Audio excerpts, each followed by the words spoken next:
In this video, I'll give you a clear, professional explanation of lead time in supply chain, what it is, why it matters, and how it affects your operations. Lead time is the total time it takes from placing an order to receiving the product. It measures the duration of the entire supply chain process for a specific item. For example, if you place an order with a supplier on Monday and receive it the following Monday, the supplier lead time is 7 days.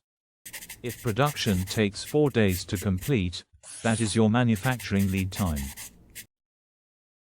Shipping goods from the supplier to your warehouse might take 20 days. This is the transportation lead time.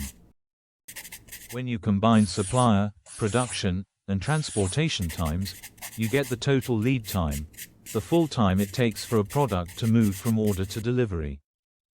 Monitoring lead time is critical.